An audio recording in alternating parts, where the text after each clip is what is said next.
Okay, yes. Hello. Yeah. I'm Milo, by the way. How's it going? My pronouns are they, them, by the way.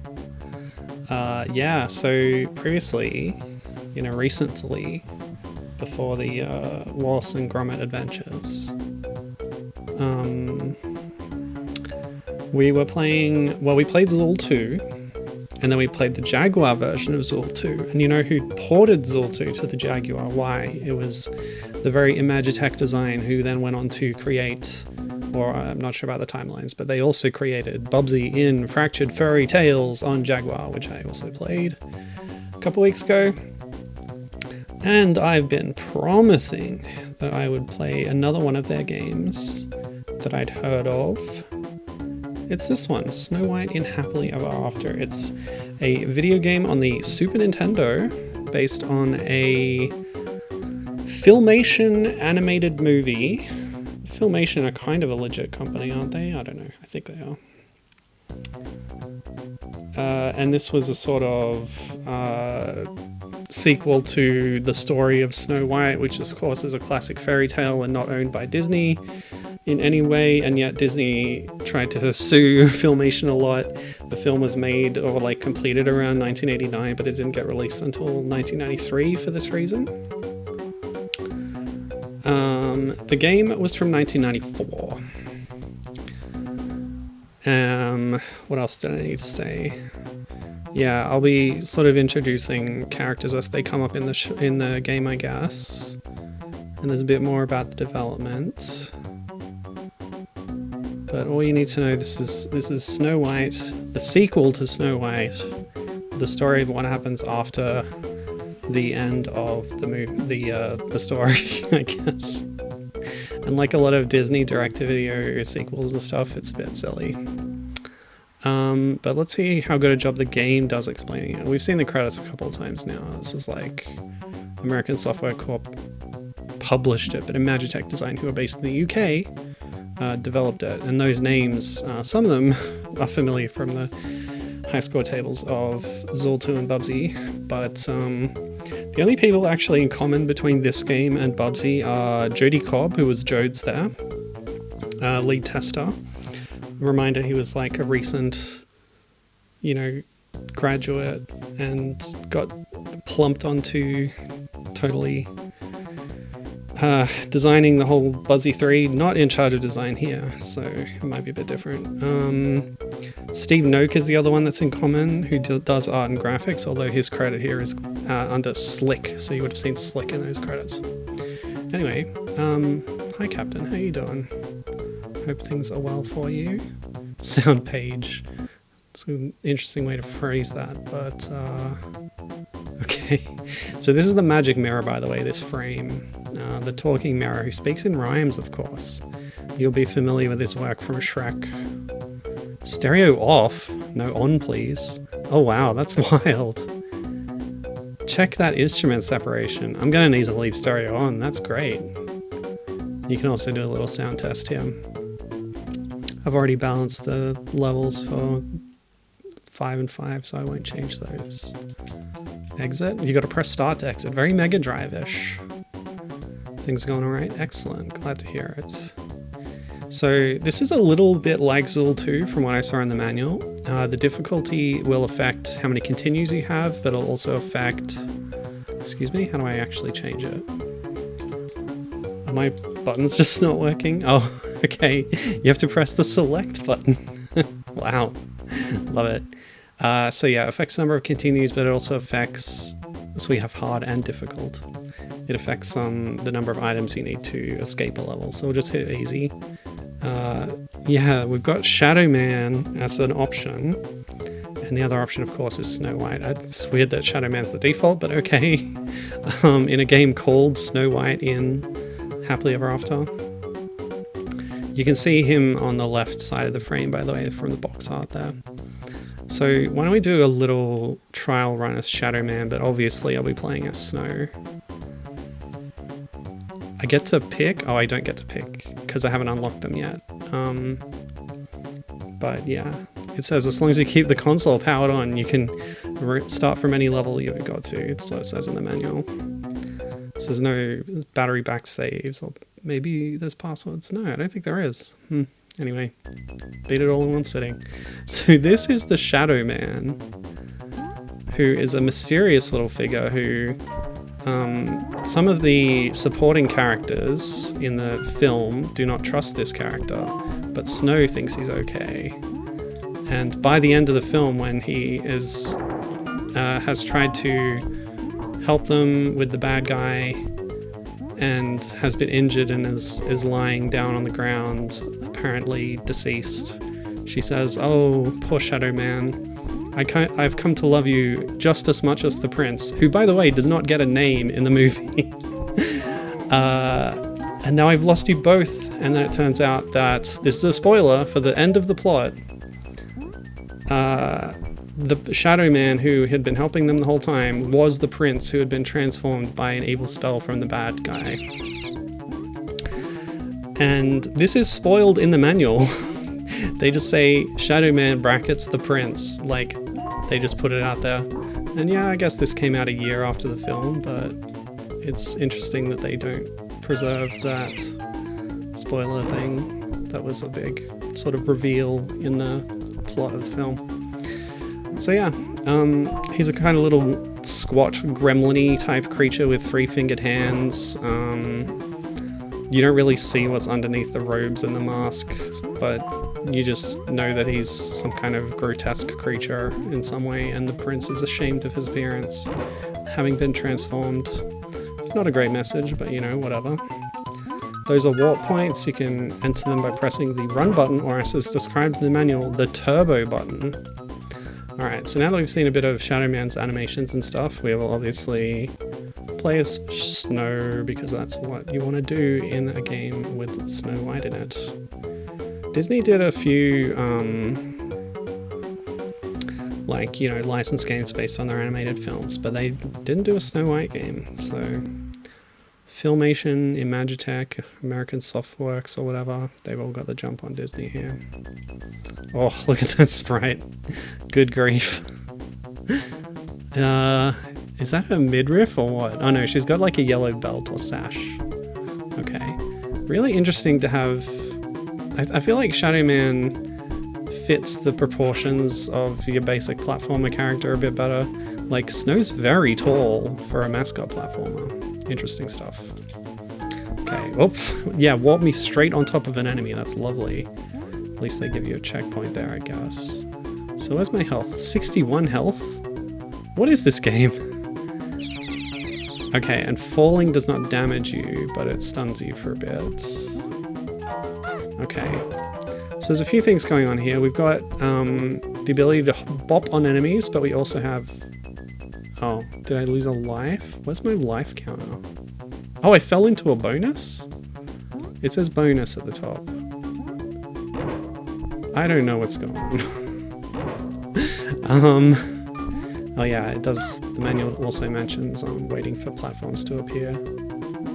Alright, so we want to try and use the turbo button if we can, just to run faster and jump higher.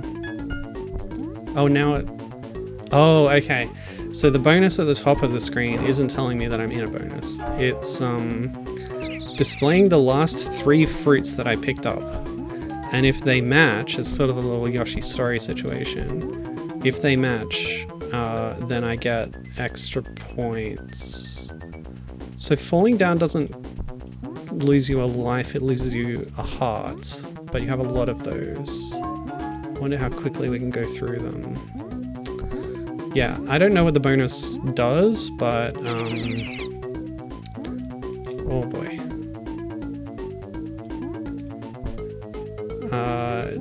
Yeah, I forget what the manual said about that. Oh, never mind.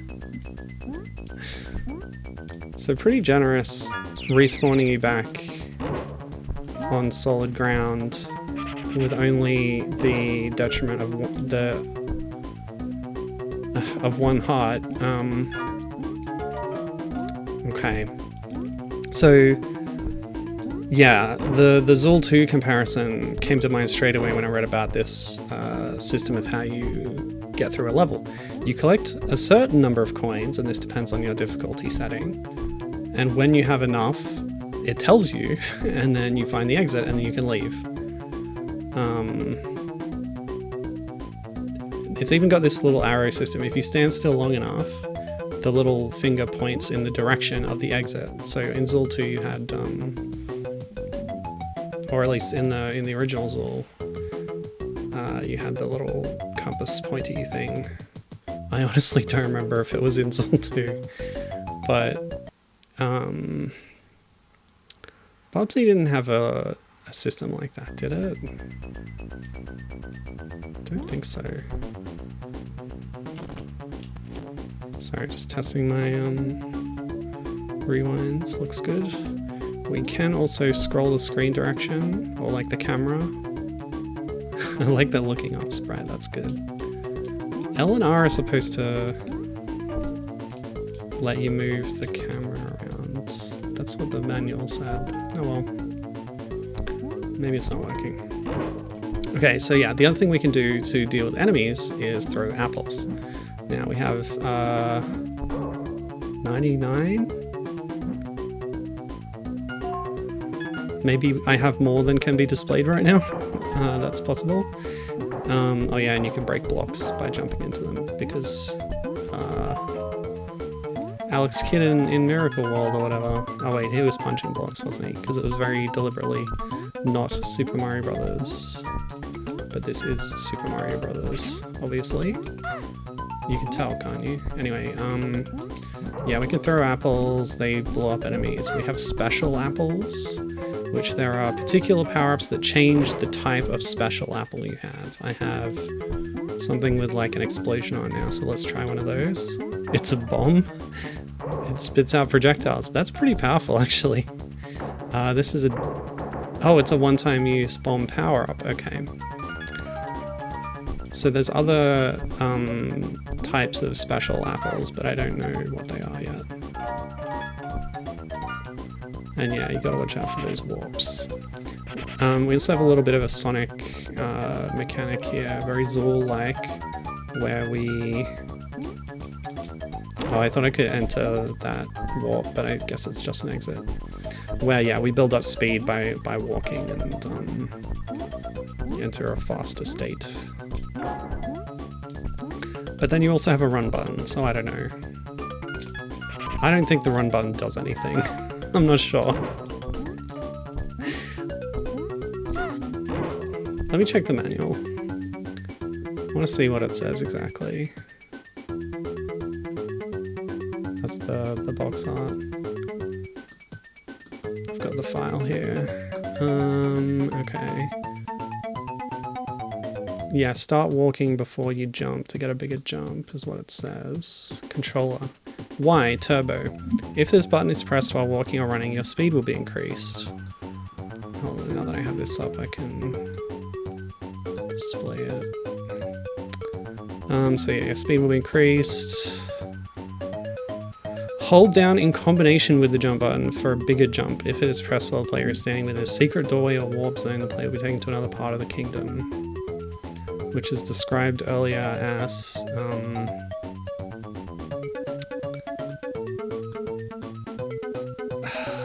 where was it? Yeah, a distant or sealed off part of the kingdom. It's kind of a flowery way of just saying a different part of the level, I think. So the other types of apples are homing apples, bomb apples, and spiral apple bombs. Oh, that's what I found that just blew up. So there's only 2 different types, okay. Yeah, okay, homing apple sounds pretty good.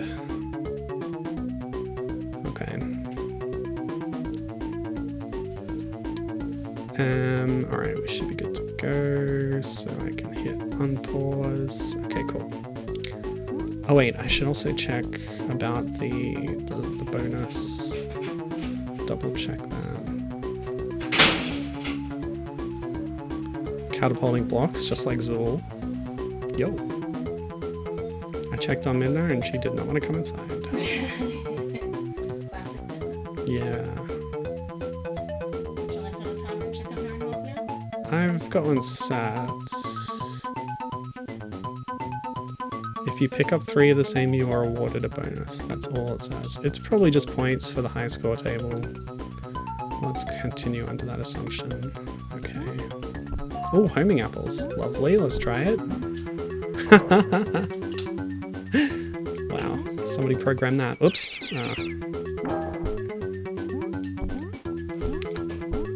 Hearts seem pretty important. Okay. So that's a... Can we try and judge how big the jump is? So like, her shoes are just clearing the end of that vine. That's a normal jump. Now I'm holding turbo. Oh!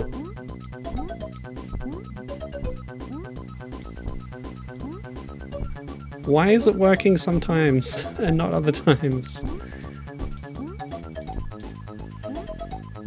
I got a big jump. I don't know why. What the heck?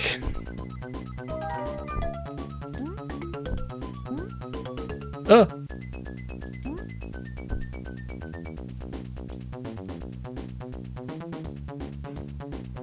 Well, I've got enough coins, so we can head to the exit. Although I believe that hand might only be 8 directional, if that.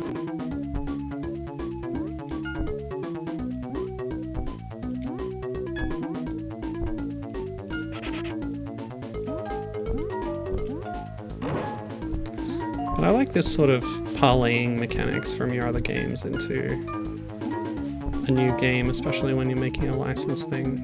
Oh, here's the exit. And yet, there's a warp, so tempting. That doesn't seem helpful. But it's two-way, right? Excellent. I win!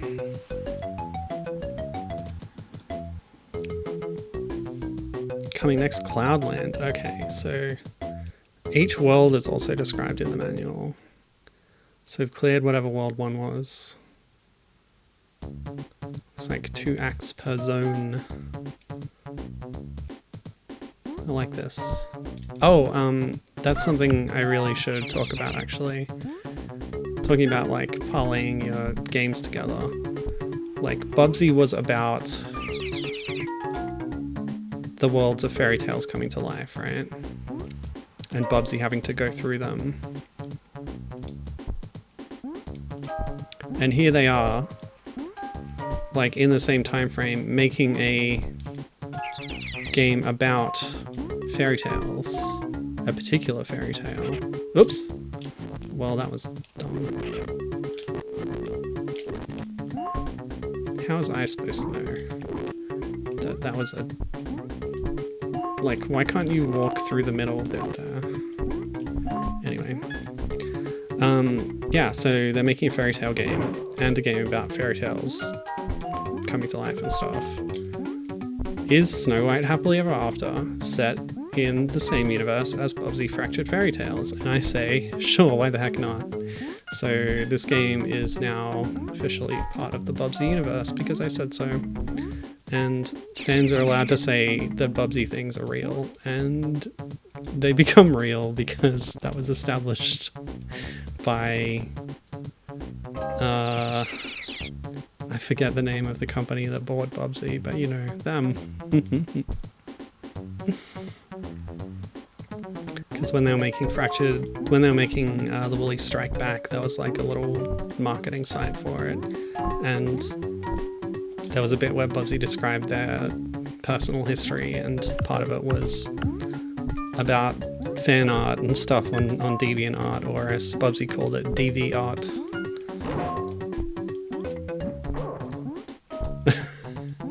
Okay, I don't know what this weird vegetable that's spitting things at me is, but it has a very human yelp of pain when I defeat it. But so do the owls, apparently. So that owl is based on a character from the film called Scowl, who is voiced by Ed Asner.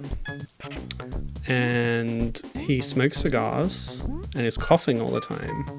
And then at the end, he gets recruited by Mother Nature, who's a character we haven't met yet, to be a good guy.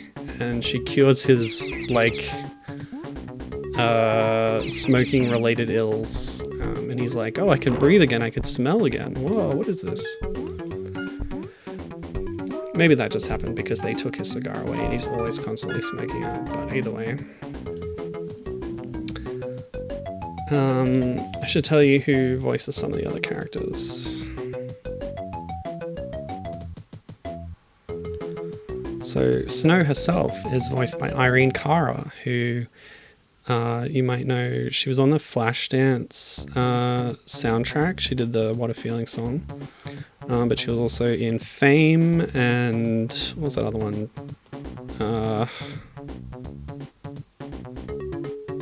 Sparkle or something? Yeah, Sparkle.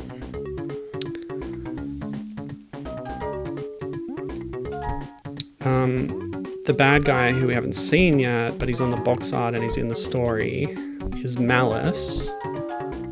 Maliss. Hey, we got a bonus, nice. He is a sort of... I forget if you first see him as a dragon or a man, but he's a man who can turn into a dragon. And in the tradition of, you know, the Disney sequels, like Little Mermaid 2, where Ursula's sister comes in and wants revenge on Ariel for killing Ursula, it's exactly the same.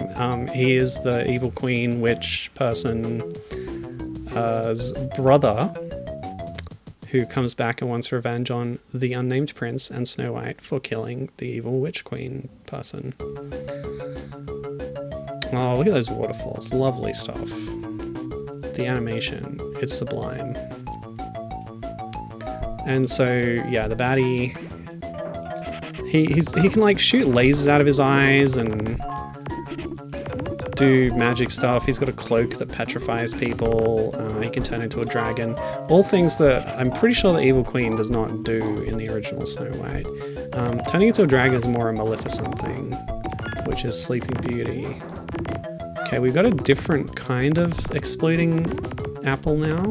Oh, these are evil cherubs, by the way, according to the manual. And there's also the spitting sunflowers. There was like a sunflower in the film, but he was kind of a good guy, I guess. It's a bit rude, but, you know, helpful. Can we not? Thank you. And the sunflower was voiced by Jonathan Harris. Sure, if that name's means anything to you. Can we kill these guys? Yeah, get lost. Hiya! Okay, there's nobody there.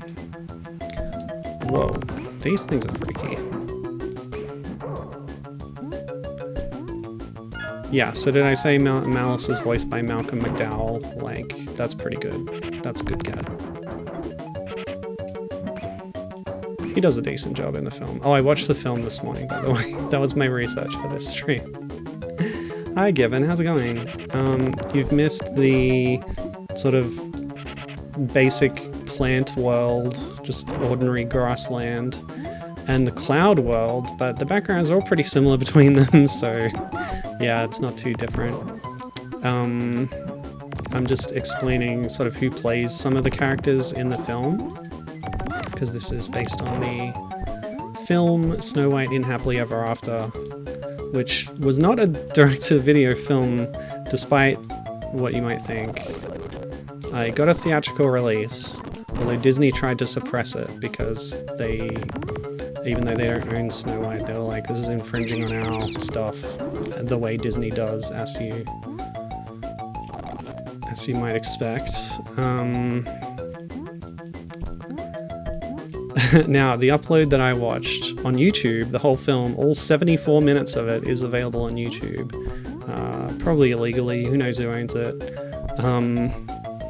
But yeah, like I said, it's a theatrical release despite the fact that the version I watched was in 4:3, and it was in terrible quality, by the way. So it's probably someone's old VHS rip. Okay, turbo button, once again not doing as advertised. Maybe if I build up the speed I can carry it. Look at that running animation, it's so silly. Okay, so we're missing, oh god. We're missing some coins because, oh, okay. There's a little bit of coyote time, I think. Let's see. So Gibbon, this game uses the Zool system of you have to get enough coins for the exit to activate, which is appropriate because the developer ported Zool 2 to the Jaguar. But they're also the developers of Bubsy and Fractured Furry Tales, which leads me to conclude that this is taking place in the Bubsy universe. So like, Bubsy went to a few different fictional worlds and fairy tales during their adventures in Fractured Furry Tales. But one that Bubsy did not go to was the Snow White story. So this was happening just off screen while Bubsy was doing that. It's a simultaneous thing. Whoops. And it was also released in 1994. So yeah, this game is Bubsy, part of the Bubsy canon. Absolutely, why not? Okay, so coins are pretty rare in this level, and I haven't been very diligent about finding them, but there we go. We grabbed a few bonus ones, and we've got enough to get to the exit now. Oh, that's okay, we'll return to the checkpoint, and we're all good. I love the water, it's great. So let's see, who else can we mention? The Prince is voiced by Michael Horton. I don't know who that is, but you know, he's dead, probably. We saw the Owl, who's based on Ed Asner's character. He has like a little sidekick character who's this wimpy bat, voiced by Frank Welker. So we'll see if there's a bat creature later on. Can I make a jump, please? Okay, well that works too. Oh. Yay! And there's some weird mechanic with the run button that makes you jump higher, but I couldn't figure it out exactly. And a lot like Disney's Aladdin, the game, you can throw apples as a projectile. Like so. They don't go very far. They're pretty disappointing, honestly. Okay, there's something about the rewinds in this SNES emulator that don't let you press a button immediately after you do it, which is kind of annoying. But we'll work with it. Oh god. I should really maybe set save state as that button, but I don't know. That might be more annoying. Oh, I better check on my cat. Hold on. We think our cat, Midna, she's been behaving kind of strangely. We think she might be experiencing anxiety or stress, so we're trying to be diligent in caring for her. So I'll leave you with the magic mirror for a second. I'll just go check on her.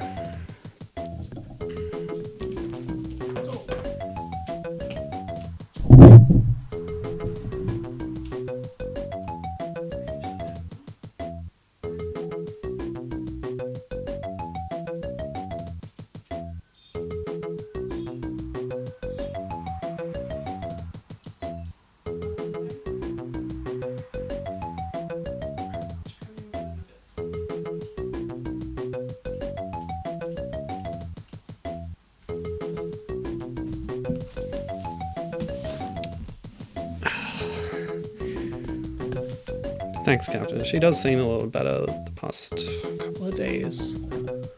She's right now outside in her enclosure. We're working on getting a more permanent enclosure for her. It's in process. Stress is not a joke for a cat. They can develop UTIs. Oh gosh. Yeah. We were about to take her to the vet, but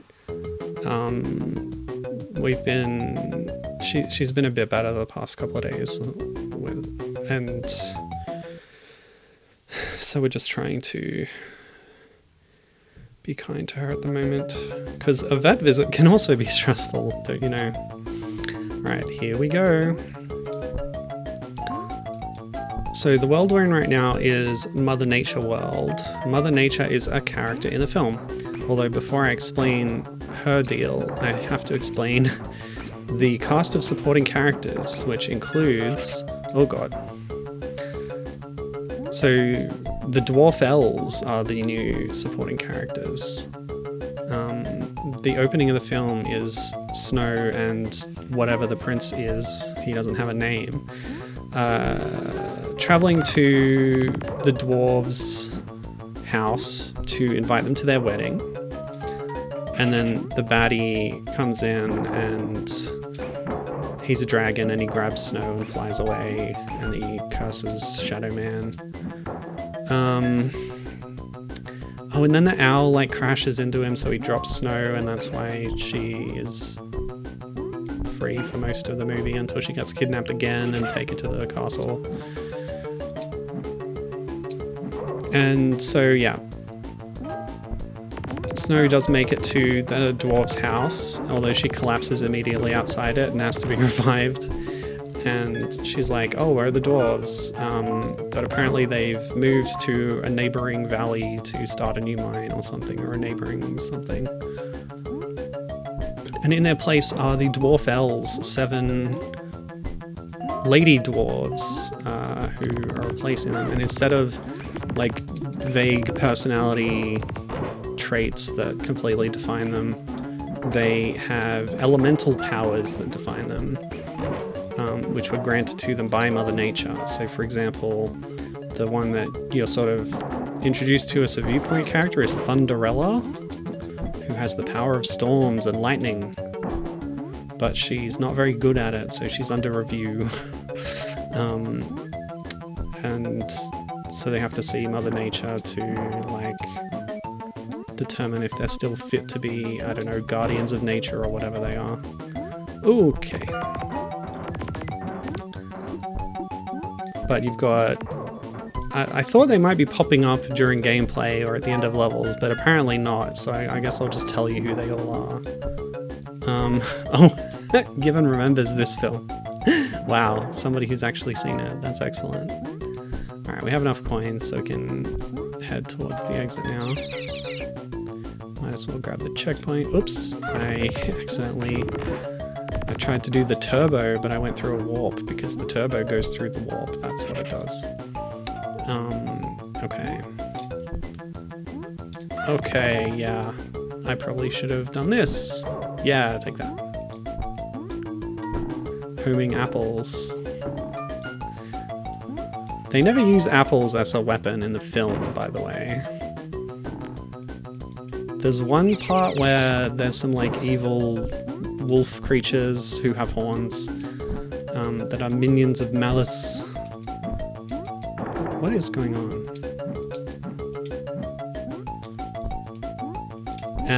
And they like climb over a fallen log, and then the Dwarfelles throw rocks at them, but they don't throw apples.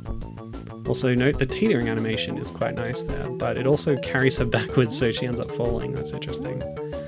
I just do not understand the turbo mechanic. Give me a big jump. Yay, we did it. Okay. I don't need to drop down there. What are these critters?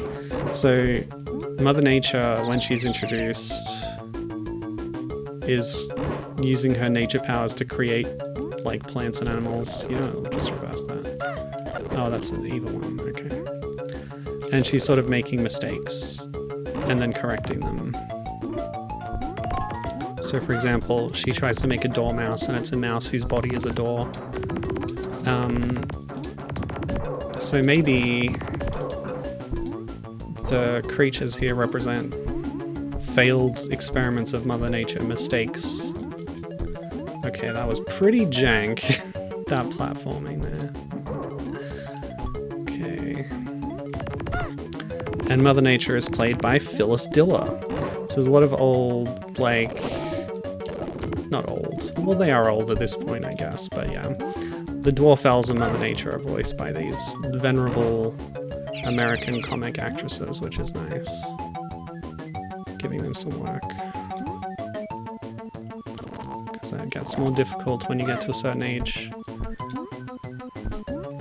So yes, I was supposed to tell you about the other ones too.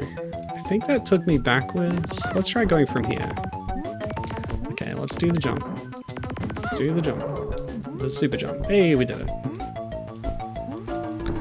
Okay, so I've got the cast list here. Doop-be-doop-be-doo.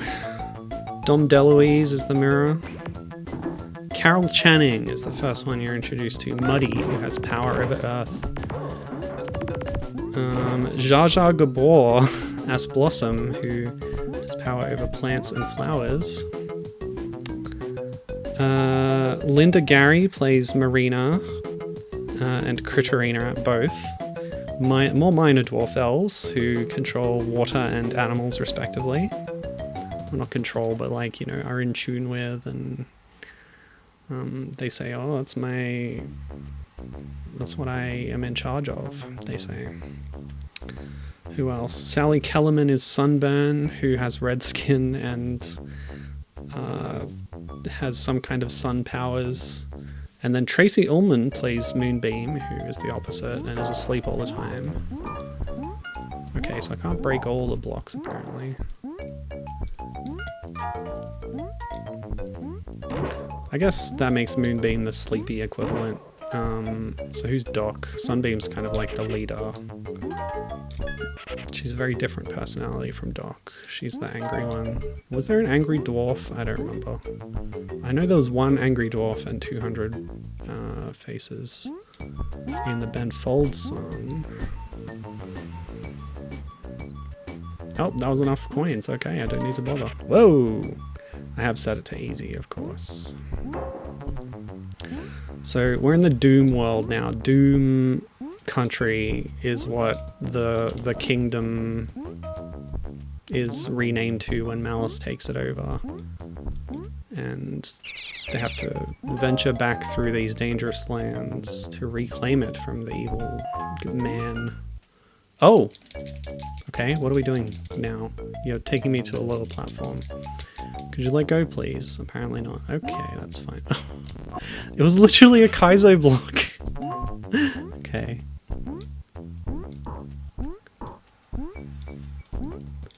See, I'm not even pressing the turbo button, I'm getting giant jumps. Maybe it's the block?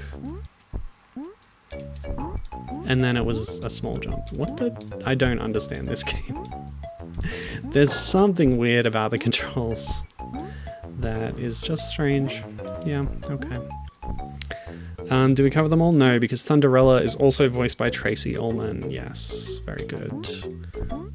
She's the young one who saves the day in the end. Oh, really?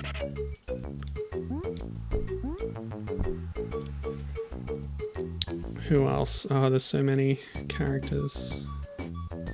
I think that's all of them though. Yeah, that is all of them. There's a lot of characters, but that's because there's a lot of Dwarfelles. There's just really no one else apart from, you know, the bad guy, the two henchmen, the Shadow Man doesn't speak, but he speaks as the prince. Oh, no. Apple? Hey, the apples work. Kind of felt like the tree was in the background, so it might not have worked, but it did work. Oh, what's this now? Ow. And yeah, so like the dwarves aren't there, no huntsman, no king.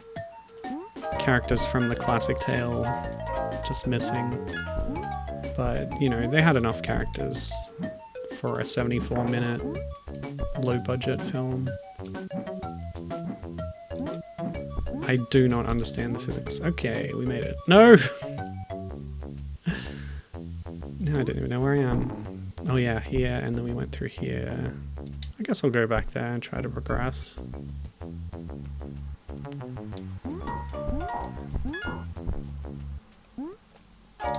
Oh! Oh, back at the start. It's a big loop. Okay, let's not go back that way this time.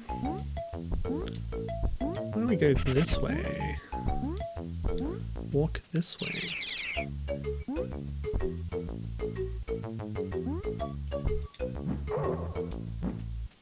I like how the spider did not have an outline, but the other enemies do. And I do as well. Whoa. Alright, let's get our speed up. Jump! Okay, cool. Heart situation is looking pretty good. Whoa, okay.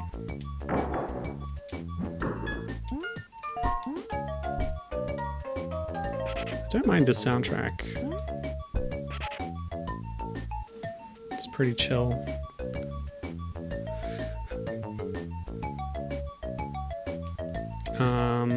kind of expecting a platform here. Yeah, it's there.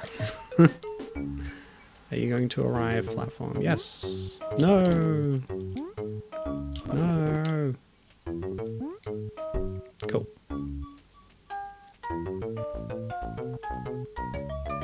Yeah, so when we went away for a week, and I took the week off the stream, we had to leave Midna here and have family look in on her and feed her and stuff. But she's scared of people, even people in our family, if she doesn't see them often enough.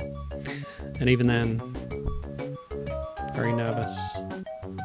So, although she has seemed to be okay until sort of this week, we thought maybe that experience has stressed her out. And that's now manifesting. But I'm not sure. Okay, so Zool style, we're relying on this arrow to go up this way. The fact that there's warps can complicate things a little. Okay, oh god. Keep jumping. Wow, that was tough. Interesting little level design quirk there. Not too bad. Okay. Doom Part 2. Hell on Earth, am I right? Yeah, not to be confused with the id Software game of the same name. Okay. I do like the backgrounds. The sprites I'm not so sure about. Like, look at Snow. She's interesting.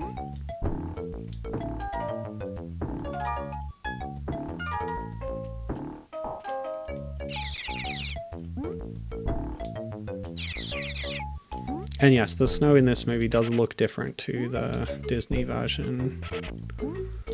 She's got longer hair and she's got this like headband thing. Alright, whatever.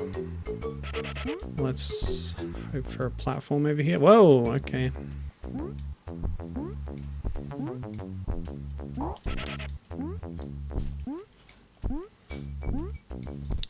It's impressive that she's doing all this platforming in heels like that, but, you know, they're not that big. They're just kind of boots. How are you? Okay, how are you? Oh, it's not warm, really. It is. I don't mind a cool morning. Ah. It's all Need a right, sign? I'll do. buddy. Sign them, all right. You have a lovely day.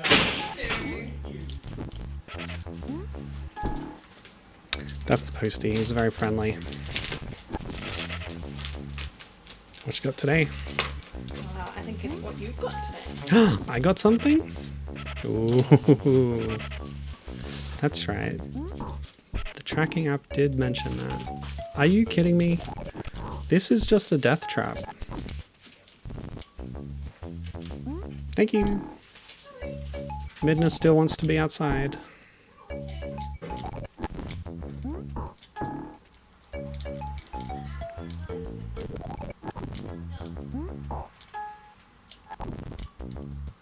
I don't get this. So don't hit that because you will instantly die. That didn't even take away a heart.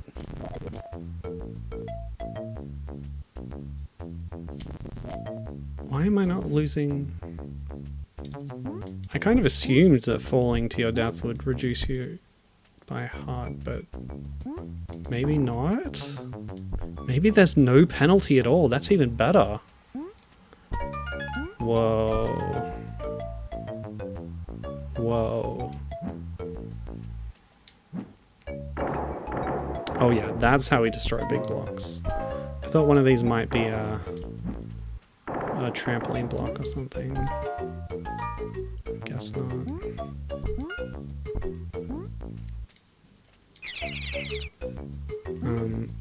Oh yeah, so what we received was a pair of... Oh, it did reduce it by one. Okay. It just does it slightly before the screen fades. Yeah, okay. Well, that's pretty good. So forget what I said. Yeah, so what we got in the post was... Oh! These things called Oslo Sleep Buds, and they're earbuds that you wear that block out noise, but are comfortable enough that you could sleep in them, unlike normal, like, in-ear headphones and stuff. And they're based on designs that were made at Bose, and then whoever developed them at Bose got laid off, and then kept making them independently. And they're very good these days, apparently. I can't believe I'm landing on it and then falling off. Let's try and go this way instead. Okay, these ones just don't break for some reason. Okay, let's turbo jump up over here. Okay. I don't know if this was intended, but we're going this way. Cool. So yes, we got these earbuds, and they're very expensive, but sometimes we have trouble sleeping, and both of us snore, so if it helps us, you know, then it's worth it. And from the reviews we've seen, they really do work better than anything else out there.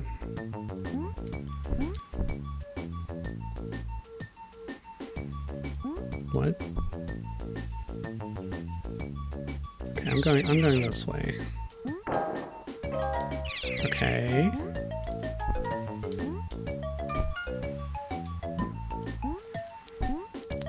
Okay, turbo jump. Let's try this. Whoa! Oh yeah, I've got some loops as well. I use them more for blocking out noise in public, so that I don't get as much sensory load. So yeah, loops are good for that. But yeah, these ones they do act as Bluetooth headphones as well, so you can play whatever you like through them. But they've got their own presets of white noise and stuff. And they're, you know, a specific shape and... Oh, okay. And shape and design that is more comfortable for sleeping, because loop is still like earplug style, goes in your ear stuff. I haven't tried the fit of these, but they're supposed to be more comfortable. And I sleep on my side, so that's particularly important, although my pillow is kind of soft. But they fit inside like the curve of your ear thingy. You know, your ear thingy. Oh boy, this is getting rough. Okay, let's try keep some momentum. Okay, that worked. Oh, but we teetered. Oh yeah, noisy neighbors. These would definitely help with that as well for sleeping. The review that I saw on DankPods, his problem was a noisy peewee that would wake him up early in the morning. And those birds are very annoying, yes, and loud.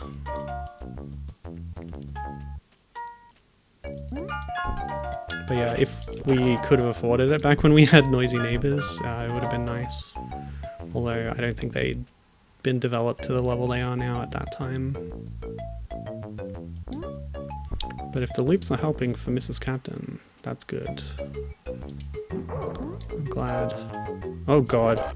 Yeah, so we've got Eggman's traps around here, Robotnik's bouncy traps. Noisy, loud, but beautiful. They are cute little birds.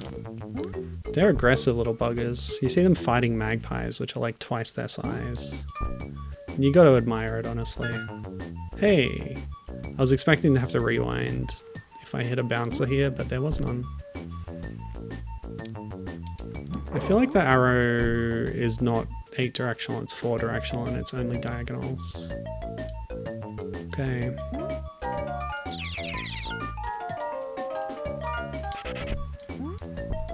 Love that cartoon screech sound effect. Oh boy.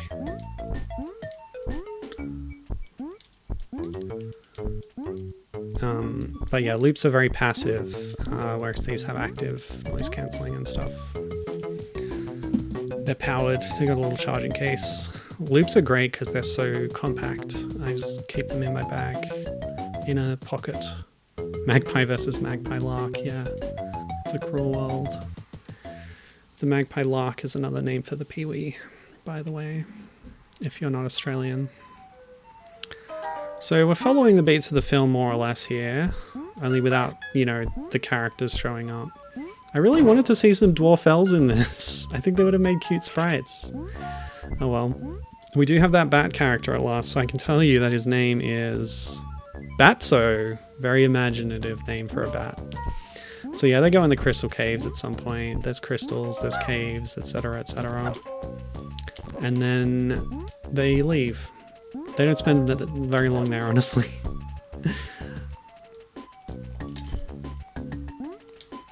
But they have to, like, convince Mother Nature to give the Dwarfelles a chance and go on the adventure first. Because she's chewing them out. So I don't know the difference between green and red special apples. One of them might be more powerful, but it seems like enemies die in one hit anyway. What the heck? What are these guys? Okay, so in Maliss's castle, or rather the Evil Queen's castle, which Maliss co-opts, there's a variety of little creatures and goblins and animals. The owl and the bat are hanging out there, and they're baddies. Actually, I should tell you about the songs, but also in the castle are, like, you know, little goblin creatures and, like, small dragons and things. So I guess that little devil guy is like a reference to that. I don't think there was anything exactly like that in the film, but again, the rip I was watching was pretty poor quality, very low resolution. So there might have been something like that that I just couldn't make it out. But okay, let's do a warp. Because we didn't take this before when we were here. Oh. Nope. See, you want to run, but turbo makes you go in a warp. Okay, what was I saying? What was I saying? I really don't know. I was saying lots of stuff. It's not important.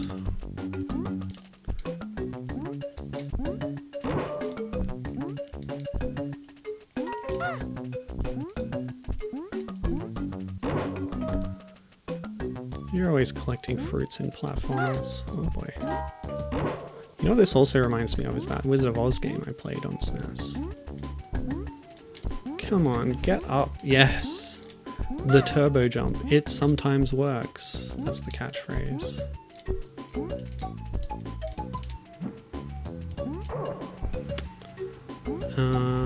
Yeah, I don't know. Gotta love those crystal particle shards.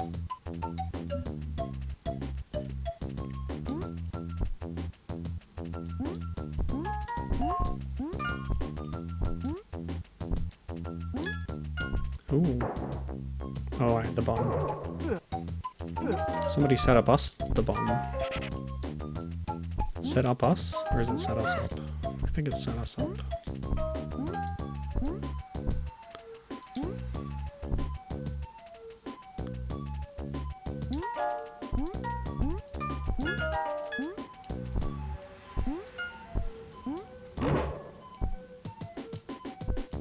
Anyway, you should be moving away from those noisy neighbors soon, aren't you, Captain? Hope your next batch of neighbors is much more peaceful and friendly.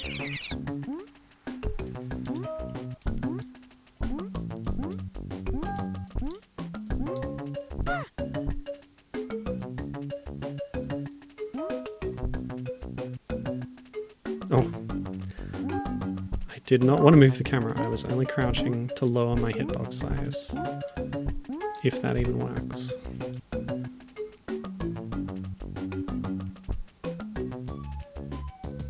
This music's a bop, honestly. Oh, no.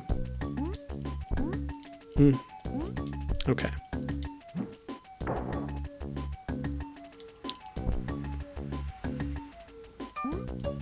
Captain should be moving soon, but haven't had the energy to make progress on getting the house ready to sell.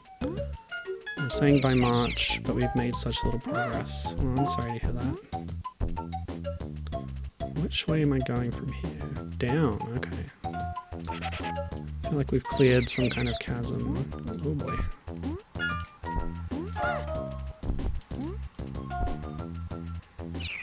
Ugh. Fall down to the exit. I have way more apples than I need.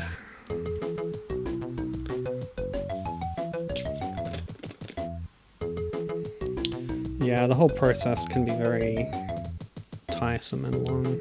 I just had 2 households in my family going through that at the same time.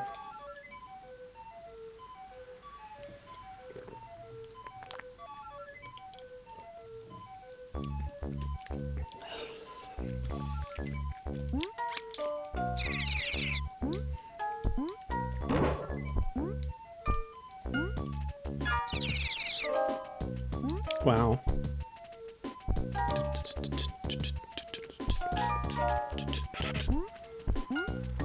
This is a jam.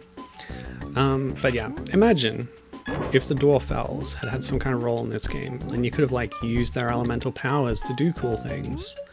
Instead, it's a very basic platformer where you throw apples. There's just a lot of potential with like different elemental powers to do cool gameplay stuff. Oh, I thought I had homing. Homing is way better. Still good art. Yeah, I'm pretty impressed the way this game looks. Look at the cute little devil guys. I just think Snow herself looks a bit wonky. And the Shadow Man's different sprite animations, some of them looked kind of off.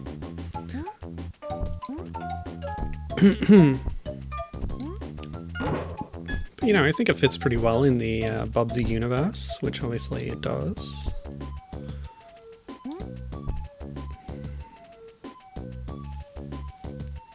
It's just too bad Bubsy never got to meet, you know, I don't know, which was the most catchphrasey of the Dwarfelles. Jar Jar Gabor's character. Bubsy would have had something to say about that. Being as media literate as they are.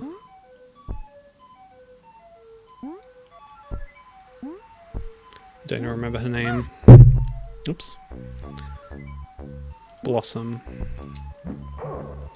Honestly, all the Dwarfelles, like, obviously when you have a lot of characters like that, and you see this in Hobbit as well, some of them are a lot more prominent than others, and have more lines and stuff. So like, Thunderella, Muddy, and Sunbeam are kind of the main ones, and the other ones kind of fade into the background a bit. Oopsie. I don't know what's going on. There's so many... A checkpoint like right next to the other checkpoint. There's all these warps, I don't know where they go. I need a map, that's what I need.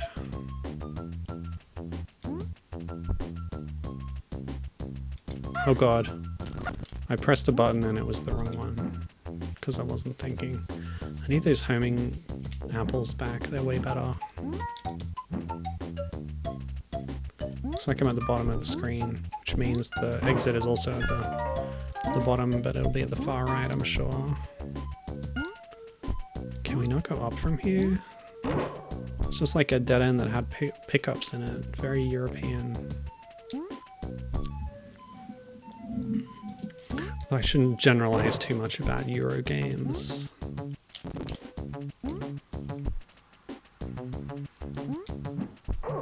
Nice.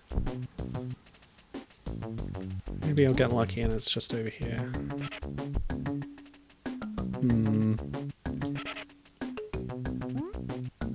Okay.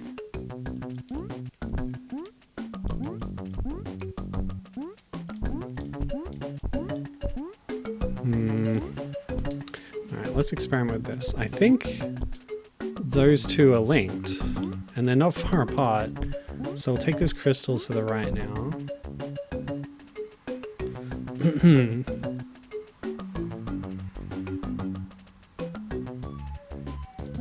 I should play some Disney games. That might be a good segue from this one. Okay, let's do the leap of faith.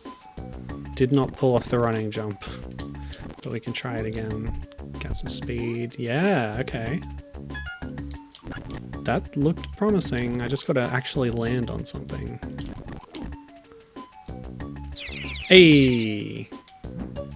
Okay, this is progress.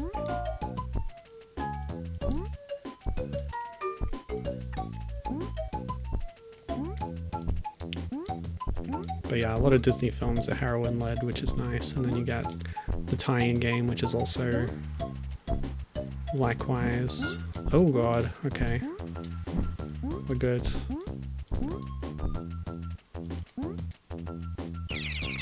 So yeah, a good excuse to get some more female protagonist action in the retro games. Streams.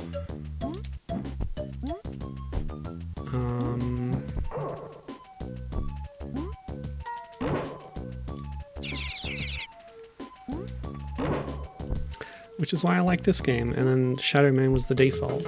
Very odd. Next, the Mud River. Okay, so there's a scene when they exit the cave, they fall in a river of mud. Yep, that's about it. This is not a mud river, this is a water river. What the heck? Where's my grotty brown water? What are they trying to pull here? The water level is just very inconsistent. Okay. Got bitey fish. There's a Bubsy level where you ride a raft, isn't there? Not like the whole time, maybe. Okay. Two-tile gap I can get through, apparently. Now this is interesting. An auto-scroller where you have to get a number of coins along the way is very different from like an exploratory open level where you need to get a certain number of coins. But we're already at the total because we're in easy mode, so it's fine.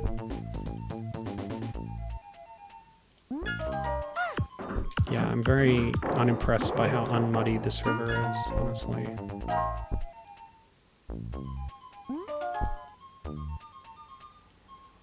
Just at maximum collectibles, no worries.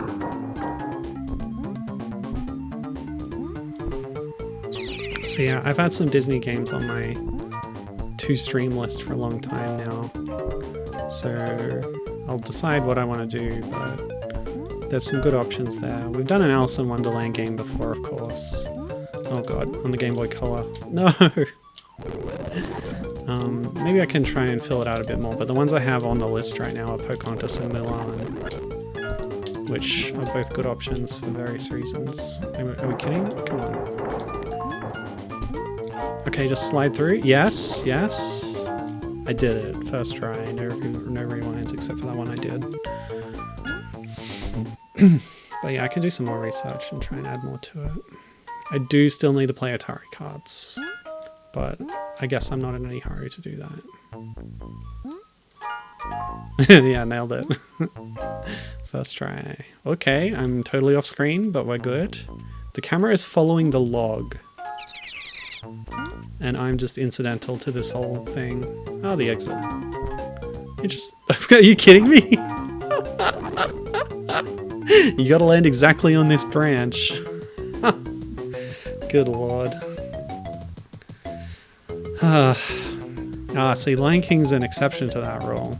Even the game that's based on the Lion King sequel, where the main character is... Whoa, what the frick? Okay, so at one point Scowl and Batso hide inside a suit of armor.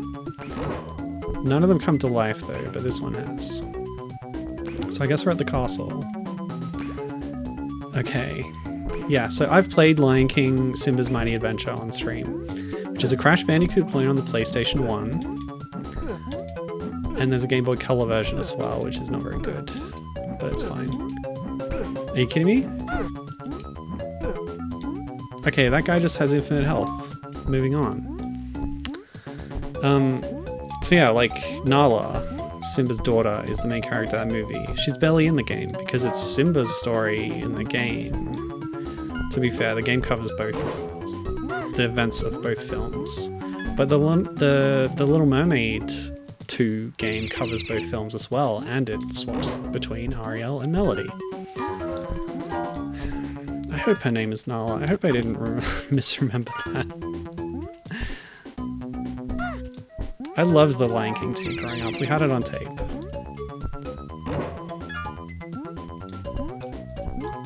I don't think it is Nala. I'm rethinking that now. I just can't remember.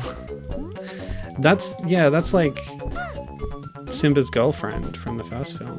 What's his daughter's name? Oh god, what is it?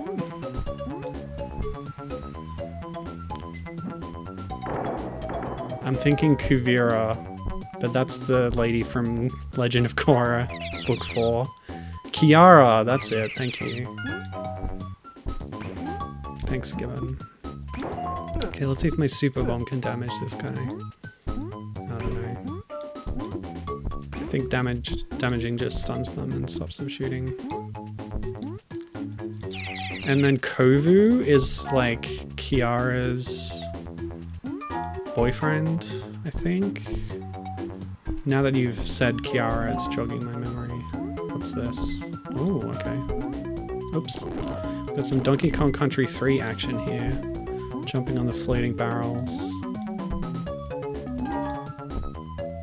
Kovu, totally not Scar's son. Yeah, it's like Scar's nephew or something. But yeah, it's his son. They just didn't want to say it. Captain thought the grapes were hops. I wouldn't call hops a fruit. They're a grain, aren't they?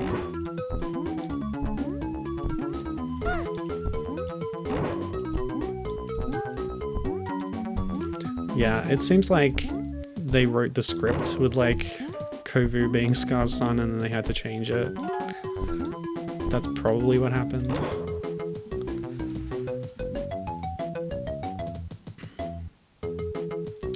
Courtyard Part 2. Scar's heir, son of Scar's queen, but totally not Scar's son, because that would make him and Kara getting together problematic. Yeah, that would make them first cousins. But then, Gibbon, you're forgetting the new movie, Mufasa, a Lion King's story, that establishes that Scar was adopted and is not Mufasa's actual biological brother. So it's fine, right? Lion King lore. So stupid. I knew that would piss you off.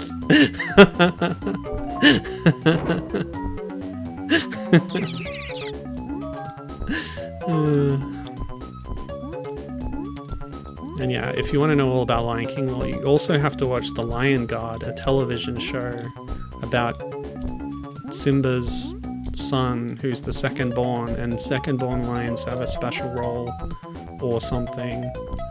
And there's a lot of lore in that too, and Scar comes back and he's a ghost, and yeah, etc.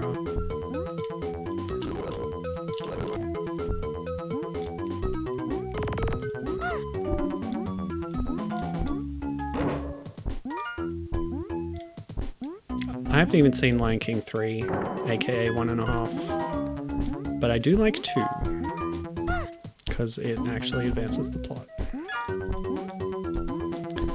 As compared to the 3, which is a kind of like interquel, prequel thing about Timon and Pumbaa. And I did have a tape of Timon and Pumbaa Adventures growing up. It was like 3 or 4 episodes of the show. Oh, I think I heard a cat. Hold on. I'll be right back.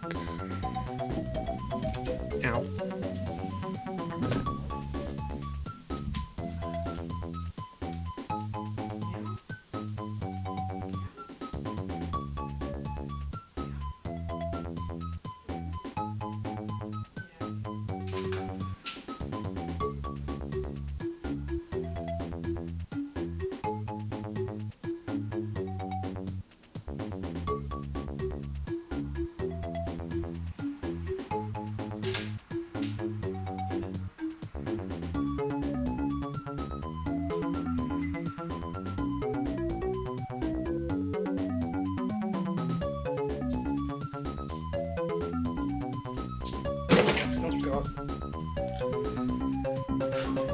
I just kicked the box containing all of Midna's toys, including a bird that squeaks when you move it.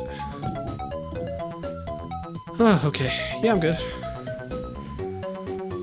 I do have a very sore knee the last few days, but okay.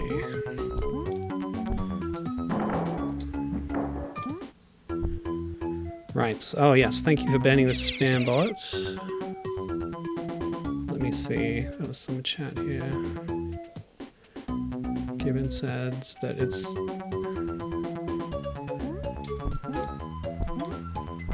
Okay, so we're talking about the new Mufasa film, I guess, which I don't know anything else about, but Gibbon is saying that what's even more annoying is that it acknowledges Lion King 2 and Lion Guard because the framing sequence of the film is Simba telling the story of his dad and Scar to Kiara while they wait for her brother to be born.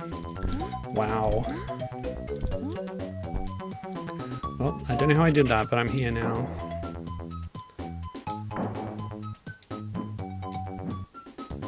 So the apples are like spawning off screen and instantly getting deleted when I'm up here. So I guess I can't break that. Can I go down here? Oh, it's a maze thing. Or not? How do I get in there? Alright, rewind. So yeah, as Gibbon was saying, they did their homework on Lion King lore, but they went and did that plot for the movie anyway. Yep, they sure did. I have no interest in Disney's live action or the quote-unquote live action things in the case of Lion King, which is completely animated. Hello, Minda. You gonna have a rest on this cushion?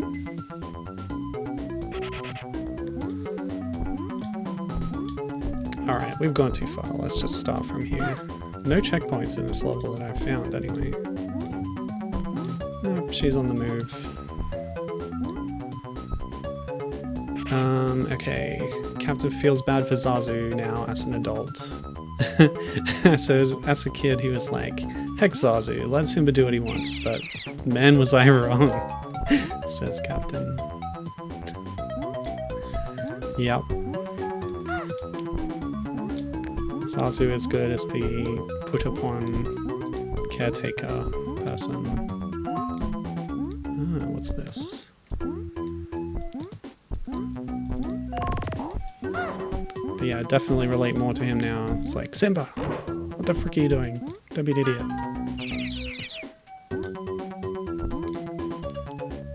Oop.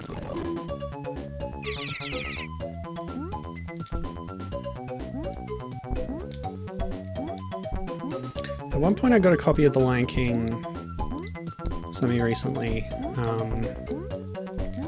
and watched it, and I was like, they did this thing. So in the musical The Lion King, they add an extra song for Zazu called The Morning Report, and the scene in the film where Zazu is just going like blah blah blah blah, fading into the background while Mufasa is like showing Simba how to pounce on Zazu because he's annoying them both, I guess. But they ported the song into that scene, and so it just has to use the existing animation. I don't know if they animated any new stuff to like have a little moment of song there, which doesn't really fit the pace of the movie, and when you're not expecting it, you're like, what's happening here? What have they done?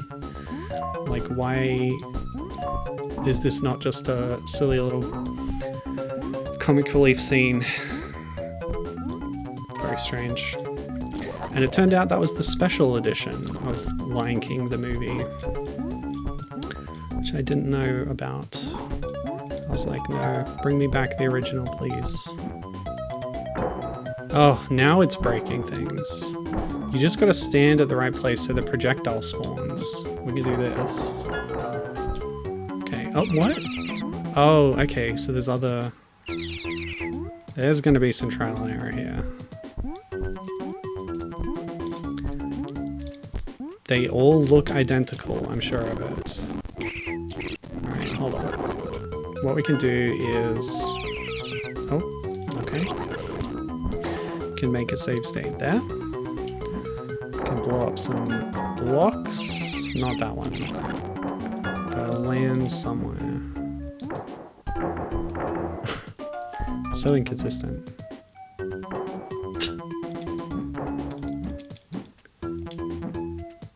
Okay.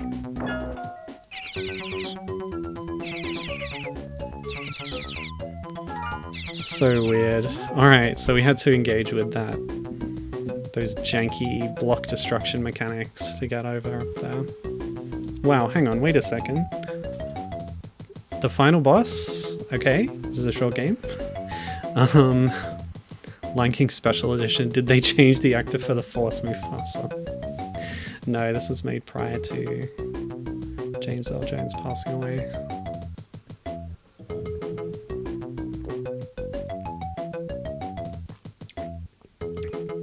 They did digitally erase the eyebrows on Cloud Mufasa. There you go, there's a Star Wars joke for you. Because they did that to Sebastian Shaw's face when Darth Vader gets unmasked at the end of Return of the Jedi. Okay, so this is Maliss. He's kind of a wyvern style dragon where the wings come out of the arms, doesn't have separate wings and arms, that kind of thing. But this is a very small version of Maliss. You can see some designs back there that are like the creatures that are his minions. He turns one of them into a statue in a climax to demonstrate the powers of the petrification cloak. With 99 health and 99 of special ammo, I'm really not worried about this fight. But I'm curious to see what he does, unless he's just going to walk back and forward. The manual also takes pains to point out that Maliss cannot be damaged with jumping bops. You have to defeat him with apples. And I guess that's it. Wow, the animation on this cutscene is great. So Maliss's curse is broken and the Shadow Man turns back into the prince. And they lived. The end. Oh wait, and they lived happily ever after. Title drop. That was the game, I guess. You know what? Let's do another run as Shadow Man, just because that was really short. Yeah, hey. Ah, that's me. Ah. Oh, my score wasn't good enough. Let's play again and get a better score. GGEZ. Yeah, I say that all the time. EZPZ. Okay. I could stop there. I don't want to do a harder mode though. I just don't. Okay. Oh, can I pick? Oh, I can pick any of them. Well, let's go from the courtyard and beat Maliss as the Shadow Man. That can be the last bit of the stream. Because you can't continue from Maliss. But yeah, when you continue, you start from Act 1. Oh, but this will be super hard mode because I haven't built up a huge stock of special apples, have I now? So he's a cute little platformer gremlin, this guy. But the sprites, yeah, I don't know. They're just a little bit clumsy. Like, kind of indistinct and... I don't know. Not a fan of the player character sprites in this game. But the rest of it looks quite good.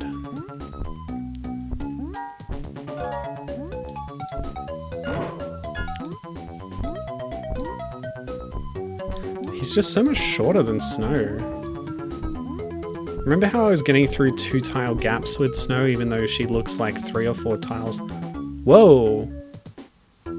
Okay, so instead of warps, this level has doors that you can go through. I didn't even know that. Yeah, so you know how it's getting through 2 tile gaps as snow? I feel like they made this game around the Shadow Man and then added snow at a later time, maybe? Which would be weird, but again... Shadow Man is the default character. And he actually sort of does things actively in the film. Snow honestly doesn't do much. It's a little disappointing, but I'm sure the original story is like that too. What I did not do in preparation for the stream is rewatch Disney's Snow White. I asked Kathy if she wanted to watch it with me, and she was like, no, that movie's boring, because she's rewatched it recently, and even though she watched it 100,000 times as a child, she can't stand it now. Too boring.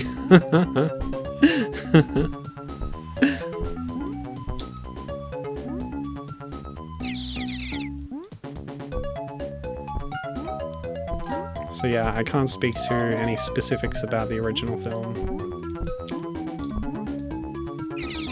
But that's not the only Snow White film. There's like a million adaptations of it. Disney's just, I guess, the most famous one. The one that kind of sticks in my memory is one from the early 2000s. It was like a live-action TV movie.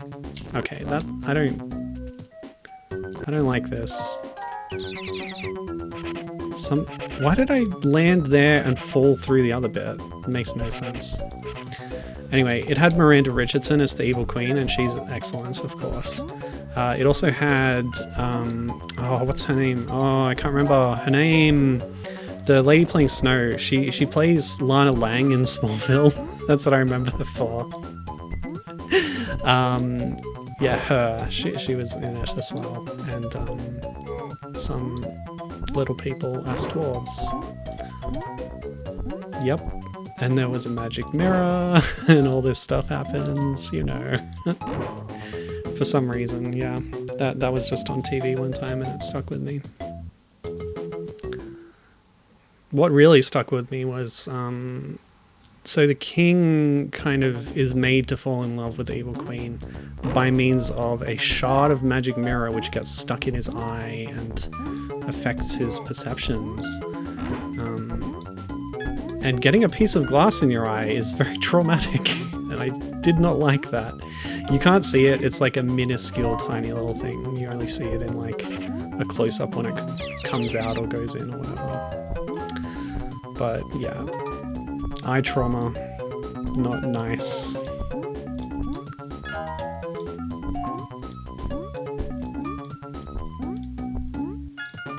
But you know, it's magic.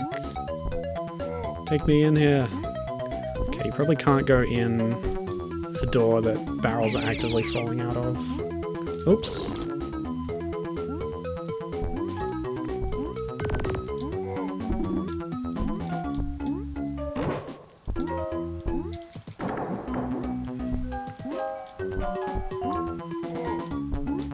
Let's try this one. Nope. This one? Nope. How are you supposed to know? You just try them, I guess. Oh, that one is spitting barrels out. I feel like I'm back in Lost Bastille. I've been playing Dark Souls 2 just recently.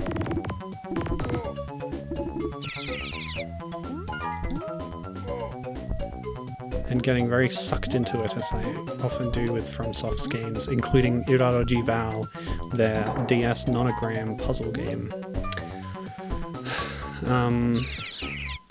Yeah, it's good. I'm enjoying it.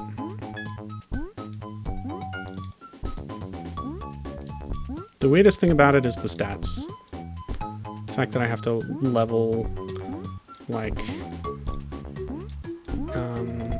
endurance and vitality separately, which govern your stamina and equip load respectively. It's not rolled into one. Honestly, I don't remember Dark Souls 1 or Demon Souls well enough to remember what the stat systems were like in that. Or even Bloodborne. It's just a little detail that doesn't stick in the mind. So for all I know, they were weird in similar ways. Okay, so remember the apples despawn, so we need to clear up space here first. That works. Try and get up here. Oh, right. Shadow Man's hitbox is smaller. So where he's throwing the apple from is at a different y-axis location. So snows immediately despawn on screen. As do mine if I jump, but my normal throwing is actually low enough to land. Yeah, this game was definitely tested around Shadow Man. Snow is added later. I'm certain of that now. This is crazy. Alright. So we should be up to Maliss again now.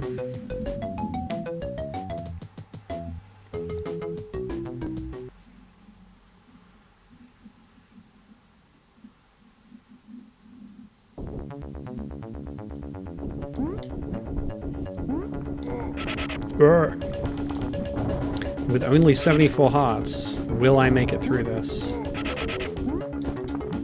Oh, are you going to do an attack, buddy? Are you going to think about maybe taking an action? Or are you just going to walk? Very threatening boss fight here, people. Maybe use your fire breath, your laser vision, your cloak of petrification. He can literally shoot lasers out of his eyes. He's a bit massive dragon, and he's just gonna walk back and forth. He's not even gonna fly. Buddy! Get some advice on how to be a boss. Seriously. You're very unthreatening.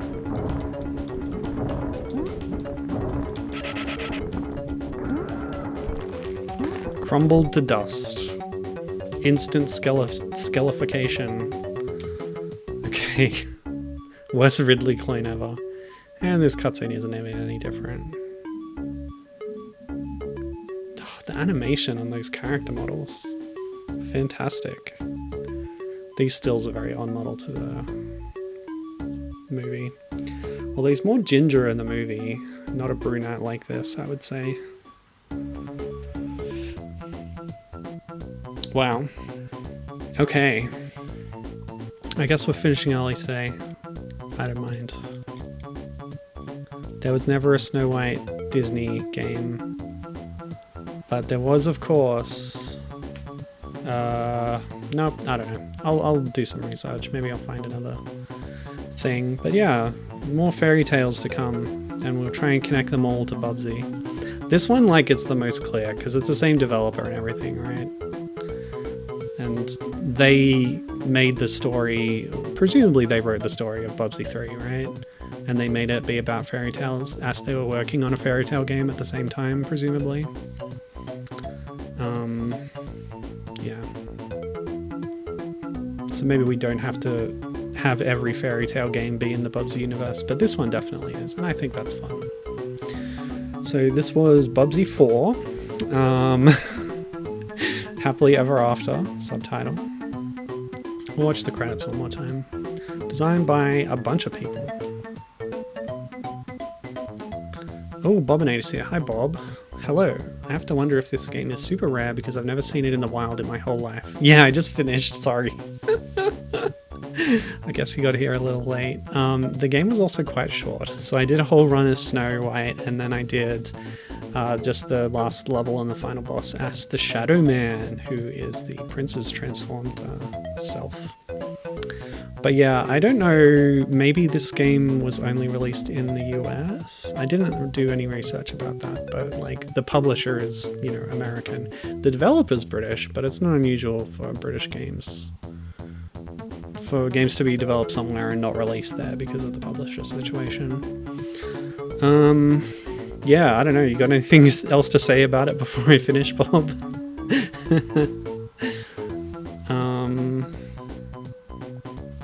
I'll just check if I had any other notes. Yeah. I wrote a few times about the similarities between this and Zool, like game design. It's not very good. Yeah, that's fair. Next week is probably going to be another, because this is sort of a knockoff Disney thing. I was maybe going to play another Disney game from the era. So maybe Pocahontas or Mulan. Those are on my list, but I'll also research what else could be possible for me to do. Those are both interesting in their own ways, and I'll explain why when I play them. So, yeah. Okay. Thanks for watching. And that will be it for today. Any last remarks? I'm back at work next week, but that won't affect the stream schedule. It will just affect my energy levels, sadly. Yeah, okay. See you next time, and have a good one. Bye.